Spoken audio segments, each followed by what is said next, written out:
आदिशक्ती तू, प्रभूची भक्ती तू, झाशीची राणी तू, मावळ्याची भवानी तू, प्रयत्नाला लाभलेली उन्नती तू, आजच्या युगाची प्रगती तू. नमस्कार. नवरात्र उत्सव म्हणजे आदिशक्तीची आराधना आणि स्त्री शक्तीचा गौरव. याच पार्श्वभूमीवर वसई लाईव्ह न्यूजचे संपादक श्री दिलीप डाबरे सरांनी समाजामध्ये आपला ठसा उमटवणाऱ्या कर्तृत्ववान महिलांची खास मुलाखत घेण्याचा उपक्रम हाती घेतला आहे. आधुनिक स्त्री घर, व्यापार, नाती गोती, समाज या सगळ्यांचा समतोल साधत घडलेली यशोगाथा स्त्रीची म्हणजे आजच्या काळातील दुर्गा मातेचे जिवंत रूप. त्यांच्या प्रयत्नामुळे समाजात प्रेरणादायी उदाहरण निर्माण झाली असून त्यांचा सन्मान म्हणून ही विशेष मुलाखत मालिका आयोजित करण्यात आलेली आहे. स्त्रीने स्वतःच्या जीवनात प्रगती केली अशा स्त्रियांच्या अंतरंगाचा प्रवास आज आपण उलगडणार आहोत. आजचा नवरात्रीची ही दुसरी माळ. आजचा रंग आहे लाल. हा लाल रंग म्हणजे उत्साह, सौभाग्य, उमंग, धैर्य आणि नवीन जीवनाचे प्रतीक म्हणून सांगितला जातो. आणि आज आपल्याकडे उपस्थित आहेत अशीच उत्साही, उमंगभरी गायिका लॅरिसा रॉक अल्मेडा. नमस्कार. नमस्कार. लॅरिसा गुळगाव येथे राहणारी लॅरिसाने 2015 मध्ये B.Ed केले आणि 2019 मध्ये सोशॉलॉजी मध्ये ग्रॅज्युएशन केली आणि 2022 साली मुंबई युनिव्हर्सिटी मधून मास्टर इन म्युझिक परीक्षा त्या अव्वल नामांकनासह उत्तीर्ण झाल्या. बघा लॅरिसा, मला तुम्हाला पहिला प्रश्न असा विचारायचा वाटतो की एकदम शिक्षण क्षेत्रात म्हणजे B.Ed झाल्यावर एक शिक्षण क्षेत्रात तुम्ही शिरलेल्या होतात आणि अचानक संगीताकडे हा टर्न तुम्ही कसा घेतलात? तुम्हाला संगीताची आवड कशी निर्माण झाली आणि तुमच्या घरात ती काही पार्श्वभूमी होती का? याबद्दल तुम्ही उलगडून सांगावे. मी ऍक्च्युली 2015 ला D.Edचं शिक्षण पूर्ण केलं. वनिता विनालया चरणी रोडला इन्स्टिट्यूट आहे तिथून. पण त्यावेळी मला गायन क्षेत्रामध्ये काही करायचं आहे असं काही फार मनात नव्हतं. म्हणजे आवड होती गाण्याची, मी शिक्षणही घेत होते. डॉक्टर संपदा पोद्दार म्हणून माझ्या पहिल्या गुरु आहेत, त्यांच्याकडे मी शिक्षण घेत होते. विशारदपर्यंत साधारण माझं एक्झाम सुरू होत्या. पण प्रोफेशनल रित्या गायनामध्ये काही करिअर करायचं आहे असं मनात नव्हतं तेव्हा. आणि वडिलांची खूप इच्छा होती की तू D.Ed करून ऍज अ टीचर म्हणून कार्य कर, म्हणजे कसं अर्धा दिवस तुला मग मोकळा मिळेल, तुला काही बाकी ऍक्टिव्हिटीज असतील, इव्हेंट्स असतील इन केस. त्यांचं अशी एक धारणा होती त्यावेळेस आणि मी तेच फॉलो केलं. हो, कारण माझ्या बाकी घरामध्ये पण माझी बहिणी आहे, माझ्या कझिन्स आहेत, त्या पण टीचर आहेत. सो कुठेतरी त्यांना एक तो इन्फ्लुएन्स होता की तू पण तोच मार्ग निवड म्हणून. पण हळूहळू असं झालं की D.Edचं शिक्षण करत असताना मला सेकंड इयर मध्येच एका स्कूलमधून वेकेन्सी होती ऍज अ म्युझिक टीचर म्हणून वसईमध्येच. तिथे मी 6-7 महिने जॉब केला. पण ते करत असताना मला जाणवलं की एका वेळेला 60-70 मुलांना गाणं शिकवताना खूप लाऊड आवाजामध्ये आपल्याला गावं लागतं किंवा त्यांना सांभाळताना खूप लाऊडनेस, एक व्हॉइसचा एक खूप यूज होतो आणि which was not very much preferable for me as a playback singer. कारण मला त्यावेळी पण काही धार्मिक गाण्यांच्या सीडीज मध्ये मी रेकॉर्डिंग्स वगैरे करायचे त्या काळात. एक 10 वर्ष आधीची गोष्ट आहे ही. तर तेव्हा मला जाणवू लागलं की आपल्या व्हॉइसची जी एक क्वालिटी आहे, कारण तेव्हा खूप कोवळा आवाज होता, एक जस्ट नवीन सुरुवात झालेली होती, त्याला कुठेतरी एक थोडं डिमिनिश होतोय की काय असं एक वाटायला लागलं. आणि ते खरोखर प्रॅक्टिकली पण गाताना पण मला कळायचं की आपला आवाज खूप चढत नाहीये किंवा एक खर येते आवाजाला. त्यामुळे मी लगेचच आई बाबांशी बोलणं करून माझ्या गुरूंच्या सल्ल्याने मी तो जॉब कुठेतरी क्विट केला आणि ते संगीत शिकवणं हे तिथे कुठेतरी थांबलं. आता ऑफकोर्स मी प्रायव्हेट सेशन्स वगैरे कंडक्ट करते, that is a different part. पण प्रॉपरली स्कूलमध्ये म्युझिक शिकवणं हे मी त्या काळातच बंद केलं. आणि पार्श्वभूमीचं विचाराल तर ऑफकोर्स घरामध्ये आईला खूप आवड आहेच गाण्याची. तिने लहानपणापासून बरीच भावगीतं बरीच भावगीतं मी तिच्याकडनं शिकले आहे लहानपणापासूनच. तिने खूप गाणं ऐकलंय, लता मंगेशकर, आशाताईंना खूप ऐकून रेडिओवर त्या काळात. त्यामुळे तिच्याकडनं समृद्ध गायकीचं. आणि बाबा माझे ट्रम्पेट प्लेअर आहेत. माझ्या घरामध्ये एक ब्रास बँड कंपनी आमची होती, वेलंकनी ब्रास बँड म्हणून. माझे एक काका ते बँड मास्टर होते आणि माझ्या बाकी काकांची मुलं आहेत, ती पण काही सिंगर्स आहेत, काही सॅक्सोफोन वाजवतात. त्यामुळे एक संगीतमय वातावरण आणि त्यांच्याकडून एक मोटिवेशन नेहमीच मिळत गेलं. त्यामुळे तो मार्ग मला एक्झॅक्टली कळला की आपण कोणत्या मार्गाने पुढे जायला हवं. म्हणजे संगीताचा सूर घरामध्ये होता आणि त्या नक्कीच त्याला एक पुढे तुम्हाला चालना मिळाली. मग आता तुम्ही संगीत शिक्षण आणखीन कोणाकडे घेत आहेत का? आता तरी मी नाही घेत आहे, कारण माझं आता करिअर वाईज इतकं रुटीन बिझी आहे. मी बऱ्याच कंपनीसाठी गाणी आम्ही पूर्ण ऑडिओ बनवून देतो. सो खूप त्यामध्ये मी बिझी असते. शिवाय माझा एक टीव्ही शो पण सुरू आहे. त्यामुळे आता तसं शिक्षण होत नाहीये माझं.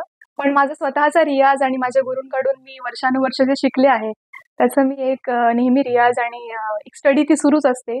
शिवाय मी आता शिकवते पण मुलांना. त्यामुळे ते अरे वा. शिकवताना पण एक बेसिक जे अलंकार, पलटे जे आधी मी गाऊन आवाज जो एक तयार केलेला आहे, ते कुठेतरी एक रिव्हिजन होतच राहतं माझं. म्हणजे त्या गुरुंनी दिलेली तुला जी पुढची शिकवण आहे विद्या आहे ती संगीताची मी विद्या, ती पुढेही पुढे तू हो, हो. आळवून त्या ठिकाणी ती जास्त चांगली भक्कम करण्याचा प्रयत्न राइट. करते. तुला साधारणतः तू जे काही परफॉर्मन्स केलेले आहेत हं. त्याच्यामध्ये पहिला परफॉर्मन्स तुला केव्हा करायला साधारण मिळाला? पहिला परफॉर्मन्स मला आठवतंय आमच्या इथे म्हणजे वसईमध्येच आपल्या बसीन आयडल करून एक स्पर्धा झाली होती. अच्छा. आपल्यातील बऱ्याच लोकांना, प्रेक्षकांपैकी लोकांना माहीत हां. असेल 2006-07च्या दरम्यान ही स्पर्धा झालेली. आमच्या गावातलेच एक आहेत जुलियट डाबरे म्हणून. त्यांचं आता काही महिन्यांपूर्वी निधन झालं. तर त्यांनी ती स्पर्धा भरवलेली आणि त्यात बरेच दिग्गज कलाकार आले होते ॲज अ जज म्हणून. तर तेव्हा मला वाटतं पहिला परफॉर्मन्स माझा तोच असावा किंवा त्याच्या आधीही मला आत्ता बोलताच आठवलं मी आमच्या चर्चमध्ये क्रिसमस हंगामा नामक स्पर्धा व्हायच्या. अच्छा. तर तेव्हा 2004 साली मी पहिल्यांदा स्टेजवर गायले होते. वाह! मोहब्बती पिक्चरचं गाणं गायलेले माझ्या कझिन्सने शिकवलेलं मला अच्छा. आणि पहिला क्रमांक मिळालेला बरं का. वाह! पहिल्याच म्हणजे म्हणजे पहिल्याच परफॉर्मन्सला परफॉर्मन्सला पहिला हो, क्रमांक त्यामुळे आणि ते हे एक एक एक वेगळं. मेमोरेबल आहे माझ्यासाठी. अच्छा. येस. आतापर्यंत कोणकोणत्या कार्यक्रमात तू परफॉर्मन्स केलेले आहेत? तुझ्या आतापर्यंत कुठल्या कार्यक्रमामध्ये परफॉर्म झालेले आहे? तर मी माझी सुरुवात खरं तर आता मी ॲज अ प्लेबॅक सिंगर म्हणून म्हणजे नावारूपाला येत आहे किंवा आले आहे. पण सुरुवात जी आहे ती लाईव्ह शोजपासूनच झालेली आहे. तर बऱ्याच मुंबईतील आणि वसईतीलही बरेच ऑर्केस्ट्राज आहेत किंवा अ, वाद्यवृंद आहेत ज्यांच्यासोबत मी गायचे. त्यातलं सांगायचं झालं तर ॲस्पिरेशन म्युझिकल ग्रुप आहे. मार्शल डिमॉन्टी म्हणून सर आहेत कीबोर्डिस्ट. त्यांचा तो ग्रुप होता. त्यांच्याबरोबर मी गायचे. त्यानंतर माझ्या कॉलेजच्या मॅडम आहेत मीरा आघारकर. त्यांचं नाट्य शब्दसुरांचे नावाचं एक मला वाटतं बॅनर नाट्य होतं. शब्दसुरांच्या मधून मी ऐकलेलं हो, आहे हो, तुला हो, एकदा हो, हो, हो. छानसं गाणं असं. हो. तर त्यांच्या त्या कार्यक्रमांमध्ये वेगवेगळे प्रयोग करायचे आम्ही वेगवेगळ्या ठिकाणी. ते एकाच कार्यक्रमाचा वेगवेगळ्या ठिकाणी प्रयोग व्हायचा. त्यात मी गायचे. मग झपाटा ऑर्केस्ट्रा होता मुंबईतला. हां. त्यांच्यासोबतही मी मला वाटतं 3-4 वर्ष बऱ्याच ठिकाणी परफॉर्म केलेला आहे. रिदम वसईकर बँड आहे मेल्विन सरांचा. त्यांनी मला सुरुवातीला ॲज अ लाईव्ह परफॉर्मर म्हणून त्यांच्याकडून मला ती संधी मिळाली स्टेजवर गायला आणि त्यांनी खूप मोटिवेटही केलं आहे. आणि आता स्वतःचा माझा बँड आहे स्वरसाज म्युझिकल म्हणून. गेली 3 वर्ष मी माझ्या बँडच्या अंडर बरेच सारे कार्यक्रम करत असते. चांगले आहे. म्हणजे ही हो. चांगली सुरुवात आहे येस. आणखी केलेली. आता साधारणतः माझ्या असं लक्षात आलं, की 15 सप्टेंबरला तू आता एक हं. स्टार प्रवाहावर नशीबवान नावाची मालिका जी येते आहे आणि त्या मालिकाचं शीर्षक गीत तू केलेलं आहेस. Yes, yes, yes. तर त्या शीर्षक गीताच्या संदर्भात तुला काही अनुभव? खूप सुंदर अनुभव आहे. म्हणजे एवढं भागदौडीचं माझं हे रुटीन सुरू आहे त्यात एकदा मला वाटतं 10-15 दिवसाआधी अ, संगीतकार ए.व्ही. प्रफुल्लचंद्र करून आहेत. त्यांचे पी.ए. आहेत प्रसाद म्हणून. त्यांचा फोन आला मला अचानक, की "काय करतेस? कुठे आहेस?" मी म्हटलं, "आहे वसईतच." तर तो म्हणाला, की "तुला एक मी गाणं पाठवतो. त्याचं एक फक्त डेमो करून पाठव. मग बाकी काय आहे ते तुला मी सांगतो." तर मी ॲक्चुअली त्या दिवशी पूर्ण दिवस वेगवेगळ्या ठिकाणी रेकॉर्डिंग्स करून खूप दमले होते. पण तरी म्हटलं बघूयात कारण का एवढ्या मोठ्या संगीतकाराच्या पी.ए.ने आपल्याला फोन केलाय म्हणजे काहीतरी चांगलंच असावं. तर त्यांनी 4-5 ओळी पाठवलेल्या. त्या मी गायल्या रात्री. पण मलाच कुठेतरी असं वाटलं, की आपला आवाज दिवसभर यूज झाल्यामुळे कदाचित तो टोन हवा तसा मिळाला नाही. त्यामुळे त्यांचा काही फीडबॅक मला नंतर आला नाही. 3-4 दिवसानंतर मला फोन आला, की तुझा व्हॉईस चॅनलकडनं सिलेक्ट झालेला आहे आणि हे नशीबवान नावाची सीरियल येते त्याचं शीर्षक गीत आहे. तर ते तुला गायचं आहे फायनल. आणि ते संगीतकार जे आहेत ते हैदराबादला स्थायिक असतात. ते तिथून मला कोऑर्डिनेट करत होते. हो.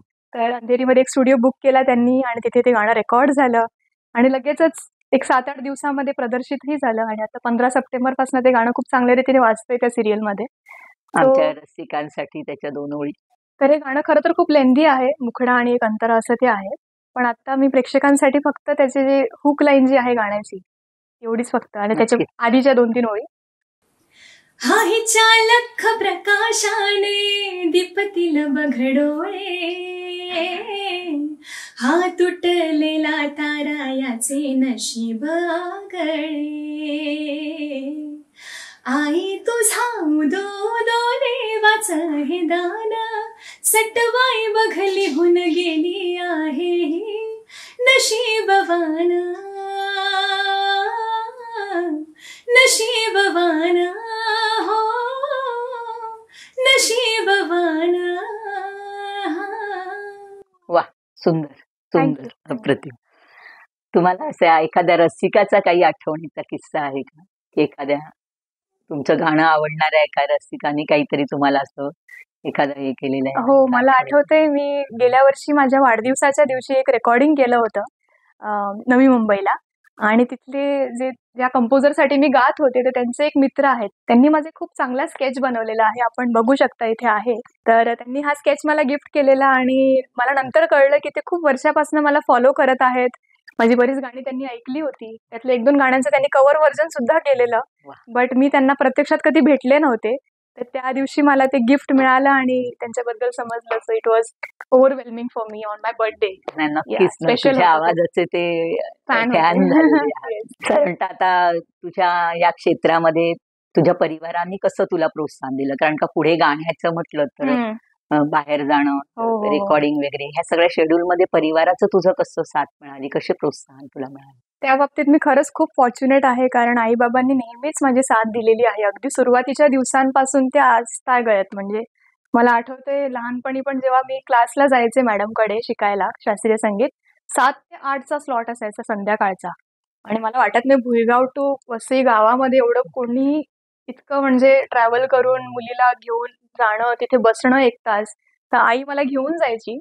1 तास बसायची माझ्यासोबत. तिलाही सगळ्या त्या बंदिश ज्या होत्या त्यावेळच्या रागांमधल्या, त्या तिला अजूनही आठवतात कधी-कधी. वाह! म्हणजे मी मुलांना शिकवते तेव्हा ती म्हणते की "तू ही मॅडमकडे शिकलेली होतीस ना त्यावेळी." इतकं तिचंही ते मन लागायचं त्यामध्ये. सो तिने नेहमी साथ दिलेली आहे. बाबांचं तर म्हणजे खूपच एक्सेप्शनल हे आहे त्यांचं एक, की एवढं कुठले वडील करतील की नाही आपल्या मुलांसाठी एक खरोखर मोठा प्रश्न आहे. कारण आत्ता पण माझं जे शूटिंग चालू असतं आता होते धिंगाणाचं मडमध्ये. तर ते तिथे मला घ्यायला येतात 8 वाजता. 3 तास शूटिंग बघतात आणि मग 11:30ला आम्ही तिथून निघतो.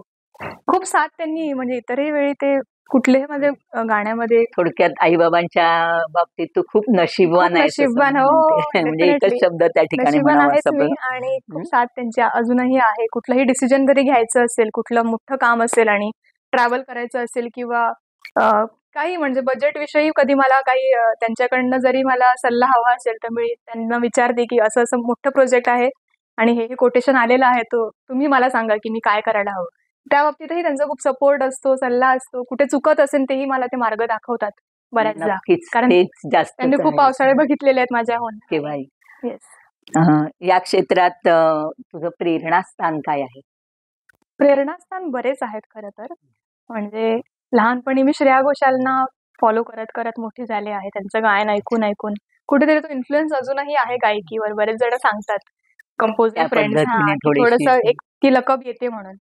बाकी तर अल्टिमेट सांगायचं झालं तर लता दीदी आहेत, आशाताई आहेत. त्यांना ते त्यांचं तर गाणं बरोबर आहे. ऐकून त्यांची जी रेंज आहे, त्यांचं जे डिटेलिंग आहे म्युझिकमधलं, गायनातलं, ते ऐकूनच एक ती काय म्हणतो आपण ती विद्या एक मिळवली आहे मी. आपल्यामध्ये. येस, ती अब्सॉर्ब केली येते. आहे आणि प्रयत्न करते थोडी झिरपत गेलेलं आहे झिरपत थोडं गेलेली थोडं आहे. तुझ्यामध्ये. त्याच्यापर्यंत ती लेवल गाठणं की खूप मुश्किल आहे. पण तरी नक्कीच, एक स्टेप अहेड नेहमी आपण प्रयत्न करत असतो ना ऐकून श्रवण करून. नक्कीच. तसा प्रयत्न. ते थोडं थोडं झिरपत गेलं Yes. आणि त्या तुझ्या गायकीमध्ये आलेलं आपल्याला दिसून येते.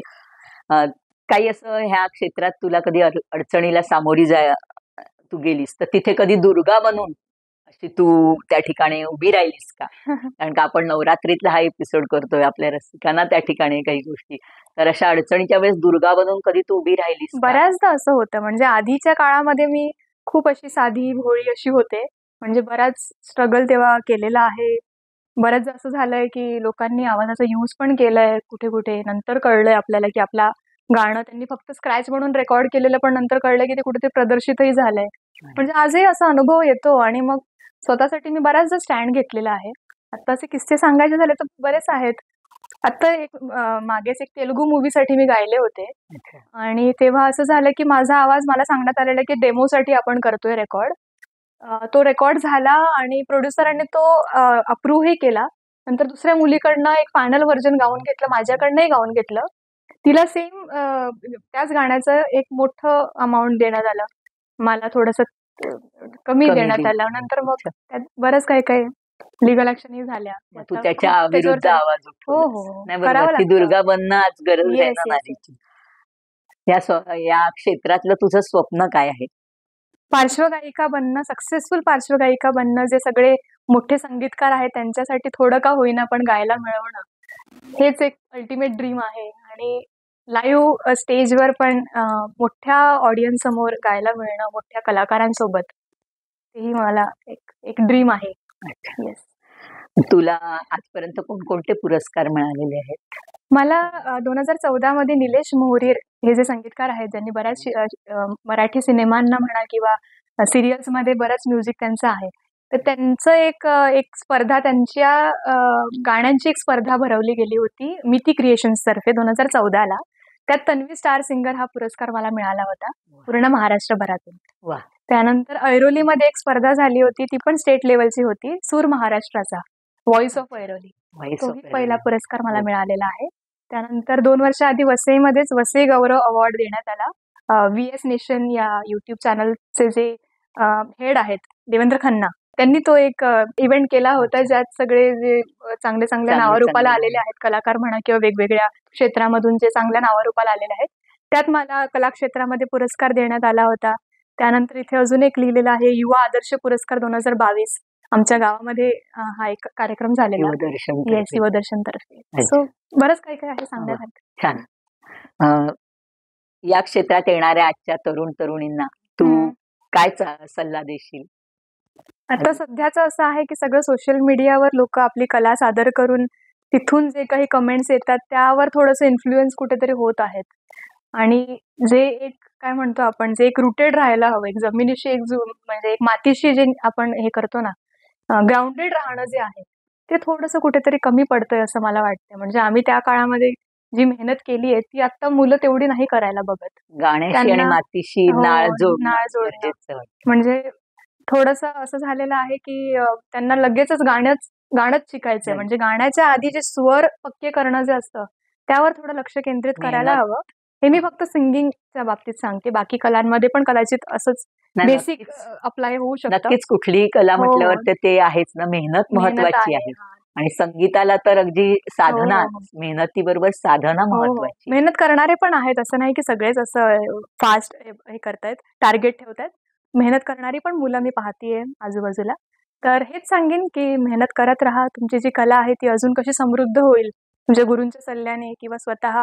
आता तर YouTubeवर आपण बरंच काय कुठलं काही ऐकू काही शकतो. ऐकू म्हणजे शकतो. इतर भाषांमध्येही जे संगीत सुरू आहे इतर प्रांतांमध्ये, वेस्टर्न म्युझिक म्हणा, कंट्री म्युझिक म्हणा, जॅझ म्हणा, सगळं काही अवेलेबल आहे. सो त्याचा वापर करून, चांगला वापर त्याचा आपण कसा करू शकतो आणि आपल्या गायकीमध्ये आपलं पोटेन्शियल समजून, आपली व्हॉइसची रेंज, हे सगळं समजून डिटेलिंग कसं काय, बारकावे कसे लक्षात घेता येतील याकडे लक्ष द्यायला हवं आजच्या युवा पिढी. नक्कीच हा खूपच छान सल्ला आहे की मेहनत आणि साधना मेहनतला गरजेची आहे. पर्यायच नाही.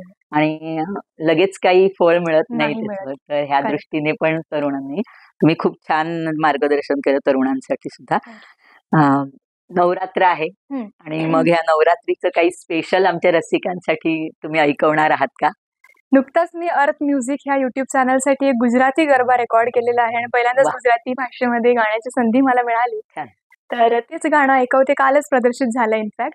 गरबा नाचो गुजरात मा असं त्या गाण्याचं टायटल आहे. गरबा नाचो गुजरात मा सारी रात मा घूमे घूमर घूमर हर थाप मा.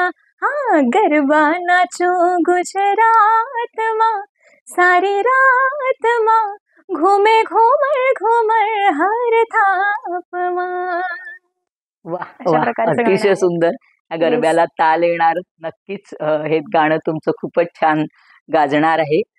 इथे वेळात वेळ काढून तुम्ही आम्हाला मुलाखत दिली म्हणून तुमचे खूप खूप धन्यवाद. तुमच्यासाठी ह्या Thank you. 4 ओळी. येस. तुझ्या प्रयत्नांना मिळू दे यशाची सोनेरी किनार. तुझ्या प्रयत्नांना मिळू दे यशाची सोनेरी किनार.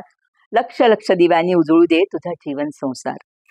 कर्तृत्व अन सामर्थ्याची ओढून घे नवी झालर. कर्तृत्व आणि सामर्थ्याची ओढून घे नवी झालर. स्त्री शक्तीचा नव्याने होऊ दे पुन्हा एकदा जागर. स्त्री शक्तीचा Very nice. नव्याने पुन्हा एकदा होऊ दे जागर. तुझ्या भावी आयुष्यासाठी खूप खूप शुभेच्छा आणि Thank you. अशीच तू कीर्तिवंत यशवंत हो ह्या Thank you. सदिच्छा आणि धन्यवाद. धन्यवाद. माझ्याकडून वसई लाईव्ह न्यूजच्या सगळ्या प्रेक्षकांना आणि वसईतल्या सगळ्या रहिवाशांना नवरात्रीच्या खूप खूप शुभेच्छा. आणि मॅडम, तुम्ही आज आमच्या इथे आलात आणि माझी मुलाखत घेतलीत, मला बोलतं केलं, माझ्या गाण्याच्या रुटीन मधून थोडंसं बाहेर काढून मला माझं जे आतापर्यंतची जर्नी आहे ती पुन्हा एकदा आठवून एक सुंदर अनुभव मलाही दिलात. त्याबद्दल तुमच्या आणि तुमच्या सगळ्या टीमचे मनपूर्वक आभार. Thank you. धन्यवाद.